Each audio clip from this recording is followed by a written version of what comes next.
So today we're gonna be Peace be with me.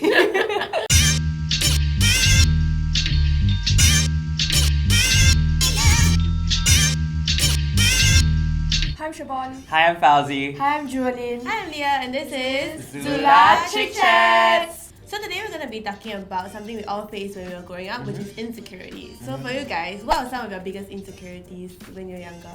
I had a lot of insecurities when I was growing up, that I wasn't like a lot of other boys, and I went to like an all-boys school for like 10 years, and then I always felt like I wasn't like, I guess, masculine enough or like sporty enough.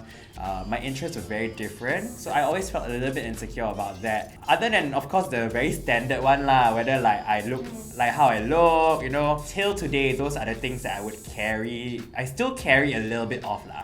For me, my siblings tend to be a little bit more smaller size. I'm a bit more masculine, so sometimes when I see them, I'll feel a bit like insecure lah. Like a lot of people don't think that I have insecurities in terms of my looks. Yeah, but it's just that in the media line especially, like, people are constantly criticizing just the way you look. People will tell me like, oh, why don't you do like fillers or like Botox, that kind, because it's like, oh, you can slim your face. I just wanted to say, Yeah. being in a single-sex school, I feel a lot of insecurities come from that. Yeah. Especially when you tend to compare yourself to a lot of other people. It really removes the fact that you are an individual and you feel like you need to be like everybody else. Oh, you have to fit in like the Yeah, popular exactly. people. It's not much difference in mixed school though, because Really? in mixed school, right, guys try to pick up girls. So like they always pick up girls which they find attractive. Then if you are not picked up, sometimes you also will feel like, is it because of your personality? Is it because you are too loud as a girl? For me, because I was also from a single-sex school, but I think most of the problems came around when, like, not really looks-wise, because last time I really like the damn nerdy kind, I don't even care one. Right. When your friends kind of like exclude you, I think because in like girls' school culture, but they never really like say to you or talk to you about the issue, because you're also so young. In a sense, I'm very concerned about what people think of me and like how my actions affect other people, and I'll try to like change how I act, you know, in order to like fit in with them. At what age do you suddenly realize that, you know, you're, oh my god, like so insecure about a lot of things? When you go through puberty and you become more mature in your mind, right? When you start having doubts about yourself and you start caring more about how society thinks about you, that's when I started to feel more insecure. So like when I was secondary 3 onwards, because you start working with people more tightly and closely, when I realized how people think of me doesn't in line with what I think about myself. For me, I think secondary school, and you start growing, you know, Differently. weirdly, or whatever. Yeah. You start to like be concerned about how you look. Yeah. How come this other guy is bigger than you? That Yeah. kind of thing. Post secondary school, like JC, right? It's when I started like becoming more myself in a sense. Because I met people who are like more mature. Mine especially is with social media, like Instagram. I think that's one thing I think for a lot of millennials. How many likes you get? How many followers you have? A few years ago when Instagram wasn't as popular, at that point in time no one really cared about the likes. It wasn't so commercialized. But I think nowadays, right, it's like even companies, when they want to hire you, they will actually look at your Instagram, for example. So you start to take notice of all of that, which then made me kind of insecure. Over maybe the past like 2 years, I think I really kind of got out of it because of work. So I kind of focused on career, then I didn't want to focus so much on like Instagram. When I was younger, personally, like I will get easily affected because you don't have a group that you fit in completely. So my friends, right, are those kind that like, they told me this after I graduated from secondary school. So they said that actually, you know, last time they always never talk to you. Then I'm like, yeah, why? Then they were like, cause right, you know, you do your exam, then you never even study, then you do well. Then we study that hard, right, then never do well, you know. Then I just like, I mean, sorry, I can't really do Sorry, anything you're about it. stupid. You know, when you're younger, then you care so much about these things like grades. Like then because everything is so competitive in Singapore, right? When you grow older, right, nobody really cares about that shit anymore. Yes, yeah. I agree. I think like the whole idea, like insecurities definitely change with your stage of life. Correct. I think for me especially, I feel like my insecurities have changed a little bit because of what I do. Right? So because I appear on camera so much. Oh my god, same! That people I feel like very stressed and pressured, sometimes it's very hard to keep up to that kind of expectation. Correct. And then in a sense it gives me like a little bit of insecurity in a sense that what if people see me like do some My friends or like friends of friends have mentioned like, oh, we watch like, you know, the ZULA and everything, right? Then in my mind I'm like, oh my god, they're totally judging me. Like people easily make judgment and comments for people they don't know. It's very prominent like these insecurities about like what people think of you. Yeah, oh my god, you know what, I got stories. One time I was out with a couple of friends. I walked past one guy, right? And this guy called me a slut. I was like, Hold up. I was like, huh?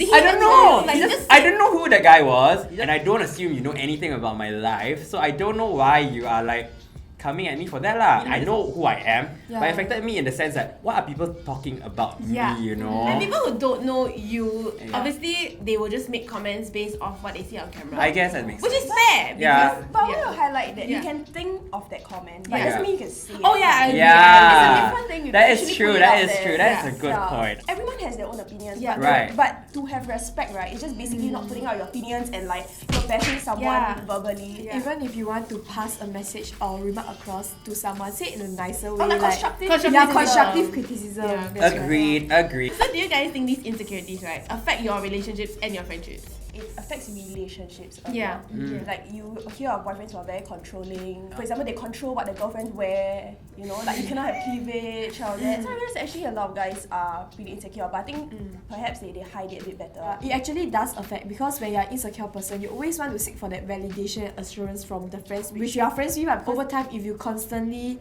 keep telling them the same problem and they keep trying to assure you, but you still don't take it in, right? They'll eventually kind of get a little bit tired of it. It kind of make the friendship a bit more distant and a bit more Strained. a bit more strained, correct. I saw I had this friend. He got married to this girl who made him cut contact with every single one of his girlfriends. I cannot. Even when he was in jail last time, when no one was there for him, right, the people who would actually visit him in jail was probably two girls. Okay. You know, completely cut contact. That means unfollow on Instagram and cannot even reply messages on WhatsApp because she's so insecure, right? That it carried on to even in their marriage. Right. Yeah, and in the end he got kicked out of the house. But no matter at what age, right? If you don't tackle the problem, it kind of like grows, it screws up the relationship lah. Yeah. Yikes. This one of my friend in like my clique, right? Because her boyfriend is a rather emotional, insecure guy. You know how girls like to wear like tie the shirt over here and then it's like V-neck, right? She sent her image to him. How's this? Then he was like, can see your stomach, can see your cleavage. Yeah, I'm just like, what? So I got very pissed off. I take her phone, I voice record, I'm like, let her wear what she wants to wear. It's a choice. Then many of the times, right, you let your insecurities overpower you that it actually affects those that you love. So I was in a long distance relationship and my partner was far away from me lah. I didn't know what my partner was up to. So it was tough because I kept thinking about like what was happening between us, whether there was going to be, you know, any issues. And I think slowly cracks started showing lah. You know, sometimes these things happen, right? When you keep putting pressure on the partner to like, you know what I mean? I know what It's you like, mean. put all these restrictions. The more the person is like, you know, one day he's just gonna snap and then they're gonna do something that they might not even have wanted to do in the first place if you didn't stress them so much about it. I know we all say that we still have our insecurities, just that it's different, right? How do you think you overcame some of them, or like any advice you want to give to everyone out there? I guess honestly, right, just don't think too much lah. Yeah. Hang around with people who are positive, who appreciate you for who you are. And also I think like the point about not thinking too much. It's very hard to say don't overthink because I know everyone overthinks, but you need to take negative criticism, right? You know, if it's not constructive, don't take it like at all. Just like filter it out. Cheryl always tells me this. Why do you care about what people think when they don't even know you? Like, why do you need to care about what they think? So I think that's something that is very important. I always remind myself that your choices actually affect your decisions. In life, right, 10% is what happens and 90% is how you react to it. That's how life works. For me, it's a bit different because I feel that insecurities, right, a lot of times people try so hard to suppress it that they try to overcompensate by in a lot of very negative ways. Like you think that you are the shit. It's about accepting that this is something that you don't have, but it's okay.